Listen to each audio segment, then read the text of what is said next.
اور فطرانہ جو ہے نا وہ 250 ہے. بعض لوگ جو ہے نا پتہ نہیں 300 280 میری سمجھ میں نہیں آتا. اصل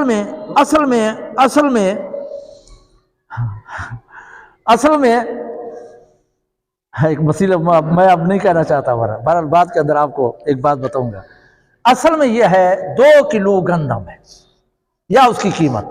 دارالعلوم دیوبند کے اندر سب فتووں کے اندر 2 کلو لکھا ہوا ہے.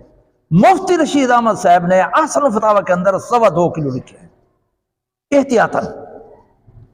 اور میں نے پتہ کیا ہے جو گندم جو ہے نا 120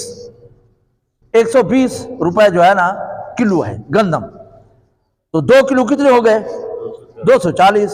تو احتیاطاً جو ہے نا اس 2.25 کلو کو دیکھتے ہوئے 50 کرتے ہیں بس. فطرانہ یہی ہے. باقی 250 جتنا بھی آپ دینا چاہیں 1000 دے دیں کوئی پرواہ نہیں ہے. تو کم سے کم فطرانہ یہ ہے. لوگ کس کا پوچھتے ہیں آج ادا نہیں کرتے, آج دن تک کسی نے ادا نہیں کیا, پوچھتے ہیں. تو گندم 2 کلو ہے, جو 4 کلو ہے, کھجور 4 کلو ہے, کشمش 4 کلو ہے, یا اس کی قیمت دے دے. اب بھی دے سکتے ہیں. واجب اس وقت ہوگا جب عید کا چاند نظر آئے گا. اگر کوئی عید کا چاند نظر آنے سے پہلے فوت ہو گیا فطرانہ نہیں ہے. عید کی رات اگر کوئی پیدا ہو گیا تو اس کا فطرانہ دینا ہوگا.